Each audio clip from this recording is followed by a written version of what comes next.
रहीम। अस्सलाम वालेकुम व्यूअर्स।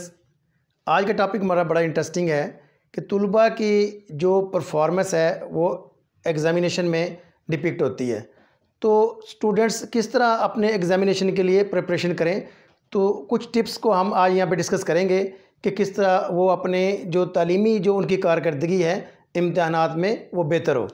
तो ये सक्सेसफुल एग्ज़ामिनेशन प्रिपरेशन 10 टिप्स, तो ये 10 टिप्स हैं जिसको हम देखते हैं कि किस तरह वो बेहतर तरीके से परफॉर्म कर सकते हैं एग्ज़ामिनेशन में।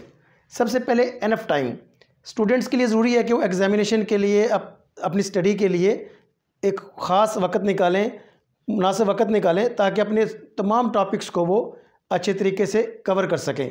अगर स्टूडेंट्स मुनासिब टाइम नहीं निकालेंगे तो उनके कुछ टॉपिक्स रह जाएंगे, जिसकी वजह से एग्ज़ामिनेशन के अंदर उस तरह वो परफॉर्म नहीं कर सकेंगे। इसलिए ज़रूरी है स्टूडेंट्स के कि वो अपने स्टडीज़ को प्लान करें और अच्छा खासा टाइम उनको स्टडीज़ के लिए दें। जितना वो प्लान करेंगे कि किस आवर्स के अंदर उन्होंने पढ़ना है, किस जगह ब्रेक लेनी है, मील के लिए, प्रेयर के लिए क्या क्या ब्रेक्स उन्होंने किस वक्त लेनी है, तो इन चीज़ों को जितना वो अच्छा प्लान करेंगे तो उतनी ही उनकी लर्निंग अचीवमेंट ज़्यादा होगी और उतनी अच्छी उनकी परफॉर्मेंस होगी एग्ज़ामिनेशन में, अगर वो स्टडीज़ को अच्छी तरह प्लान करके करेंगे। ठीक है, तो एक बहुत मुनासिब टाइम ज़रूरी है कि वो स्टडी को दें। स्टडी स्पेस ऑर्गेनाइज, जो स्टडी स्पेस है या जो उनका डेस्क है, स्टडी डेस्क, उसको अच्छी तरह ऑर्गेनाइज होना ज़रूरी है। जितना वो ऑर्गेनाइज्ड होगा उसमें स्पेस होगा, उनके जो हेल्पिंग मटेरियल्स है वो रखे हों। इसके अलावा वहाँ पे कोई ऐसा चीज़ ना हो, डिस्ट्रैक्टर्स ना हो, कोई ऐसी चीज़ें ना हो जिसकी वजह से उनकी जो अटेंशन है डाइवर्ट हो जाए। जितनी स्टडी स्पेस ऑर्गेनाइज्ड होगी, और हर लर्नर को अपने स्टाइल का पता होता है कि किस तरह वो बेहतर तरीके से सीखता है, उसको लर्न करता है, तो उसका जो इन्वायरमेंट है उसकी रूम की, उसकी स्पेस की, वो ऐसी होनी चाहिए जो उसकी लर्निंग को सपोर्ट करे। बाज़ लोग थोड़े से शोर में नहीं पढ़ पाते, या कुछ लोग ऐसे भी होते हैं जो स्टडी के दौरान म्यूज़िक भी इंजॉय कर रहे होते हैं। तो स्टूडेंट को अपने लर्निंग स्टाइल के मुताबिक अपने जो स्टडी स्पेस है उसको ऑर्गेनाइज़ करना ज़रूरी है। जितना वो स्टडी स्पेस को ऑर्गेनाइज़ करेंगे उतना ही उनकी इफ़ेक्टिव लर्निंग होगी। फ़्लो चार्ट्स, डायग्राम्स, फिर जब आप प्रिपरेशन कर रहे होते हैं तो फ़्लो चार्ट्स और डायग्राम के ज़रिए भी आप कंटेंट को कवर करें। जितना आप डायग्राम्स का इस्तेमाल करेंगे, फ़्लो चार्ट्स का इस्तेमाल करेंगे, तो बहुत से टॉपिक्स में सीक्वेंसिंग की भी ज़रूरत होती है कि कितना आपने सीक्वेंस के साथ अपने पॉइंट्स आपको याद हैं। ठीक है, तो जितना आप इन चीज़ों को इस्तेमाल करेंगे, चार्ट्स को, डायग्राम्स को, तो उतनी आपका जो कंटेंट है वो आपका कवर हो जाएगा, अच्छी तरह आपको याद हो जाएगा।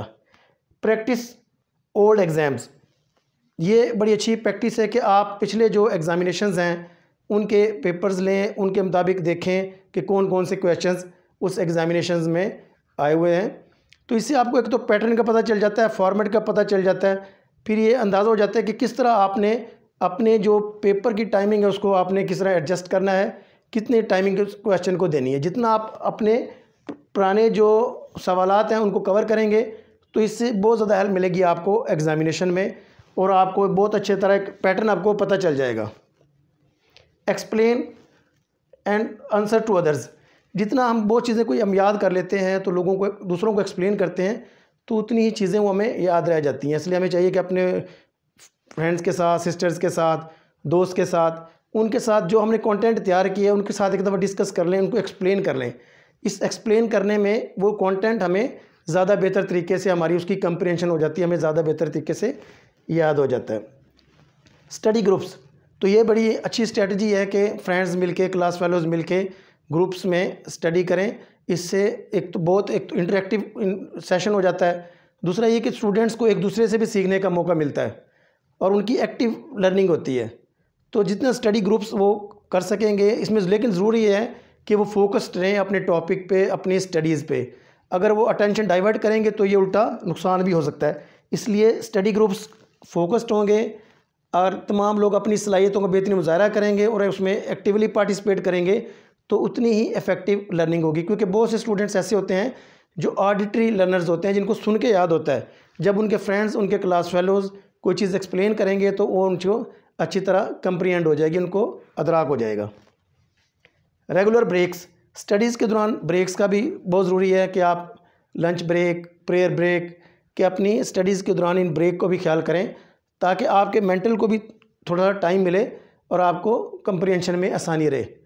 क्योंकि आप अगर मुसलसल करते जाएंगे तो एग्जैशन होगी, तो फिर वो आपको कंप्रीहेंशन नहीं होगी। इसलिए रेगुलर ब्रेक्स का भी होना बहुत ज़रूरी है। हेल्दी न्यूट्रिशियस फूड, वैसे तो हमें रूटीन की लाइफ में भी ऐसी डाइट का इस्तेमाल करनी चाहिए जो न्यूट्रिशियस हो, जिसमें तमाम विटामिन्स हों, मिनरल्स हों, ठीक है। लेकिन इस दौरान ख़ास तौर पे फोकस किया जाए कि स्टूडेंट्स को, जैसे आम तौर पर माएँ अपने बच्चों को बादाम वगैरह देती हैं, तो इस तरह की डाइट्स का इस्तेमाल किया जाए जो हेल्दी हों, फ्रेश फ्रूट्स हों, बादाम हो, ठीक है, ताकि उनकी जो डाइट्स की ज़रूरियात पूरी हों। और पानी ज़्यादा पिएं, अपने आप को रिहाइड्रेट रखें ताकि आपका जो ब्रेन है वो बेहतर तरीके से काम कर सके। इसलिए इस चीज़ को भी फोकस करना बहुत ज़रूरी है कि अच्छी डाइट का इस्तेमाल करें, और ऐसी डाइट न हो जो आपकी तबीयत में भारीपन का सबब बने या आपको एक्टिव होने से रोके, आपको सुस्ती का बाइस बने। इसलिए डाइट्स का बहुत ज़्यादा इंपॉर्टेंट रोल है कि आप चाहते हैं कि आप अपनी एग्ज़ामिनेशन के लिए अच्छी प्रेपरेशन कर सकें।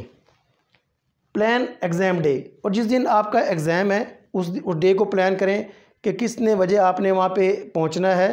आप प्लान इस तरह से करें कि पहले आप पहुँच जाएं ताकि आप अच्छे तरीके से अपनी सीटिंग जो आपको मिली है, सीट चेयर, उस पर बैठ के तसल्ली से आप बैठ जाएं, ताकि पेपर शुरू होने से पहले, अगर आप भागम दौड़ जाएंगे, दौड़ते हुए जाएंगे तो सांस फूला होगा, तो फिर आपको शुरू में आपका बहुत सारा टाइम का नुकसान होने का ख़तरा है। इसलिए प्लान इस तरह करें कि आप आधा घंटा पहले आप अपने उस रूम के अंदर पहुंच जाएं ताकि आपको कूल एंड काम हो जाएं, और जब आपको पेपर मिले तो आप उसको अच्छे तरीके से करें। Believe in your capabilities and trust in God, Allah. सबसे पहले ज़रूरी है कि हमें अपनी सलाहियतों पर यकीन होना बहुत ज़रूरी है, और अल्लाह पे भरोसा होना बहुत ज़रूरी है, क्योंकि इंसान अपने ख्याल से बंधा हुआ है। जितना हम अपने सलाहियतों पर बिलीव करेंगे उतनी ही अच्छी हमारी बॉडी के अंदर भी मैसेजेस जाते हैं। तो इसलिए ज़रूरी है कि हम सबको अपने एग्ज़ामिनेशन के हवाले से ऑप्टिमिस्टिक होना बहुत ज़रूरी है, और ताकि जितना ही हम ऑप्टिमिस्टिक होंगे, अपने समझेंगे कि वी कैन डू, तो हमें इतना प्रॉब्लम नहीं होगा। अगर हम पैनिक करेंगे, घबरा जाएंगे, कहते हैं कि what begins with fear ends with folly, जो काम खौफ से शुरू होता है वो हमाकत पर ख़त्म होता है। इसलिए अपनी सलाहियतों पर यकीन रखें और अल्लाह ताला से मदद मांगें, तो इंशाअल्लाह ताला ये जो हमारी मेहनत है एजुकेशन में, जो हमने मेहनत की है, वो उसका एग्ज़ामिनेशन हमारा अच्छा होगा, उसके रिज़ल्ट्स हमें अच्छे मिलेंगे और हमारी एकेडमिक परफॉर्मेंस बेहतरीन होगी। तो ये कुछ टिप्स थी जिसको हमने डिस्कस किया यहाँ पे कि किस तरह हम इन चीज़ों को अमल करके अपने एग्ज़ामिनेशन में अपनी परफॉर्मेंस को बेहतर कर सकते हैं। अगर आपका वीडियो अच्छी लगे तो इसको लाइक कीजिएगा और सब्सक्राइब कीजिएगा, ताकि मज़ीद वीडियोज़ हम आपके साथ दूसरे सोशल इश्यूज़ पे, हेल्थ पे, न्यूट्रिशन पे, गवर्नेंस पे और दूसरे इश्यूज़ पे आपके साथ शेयर कर सकें। मिलते हैं इंशाल्लाह नेक्स्ट सेशन में आपसे। अल्लाह हाफिज़।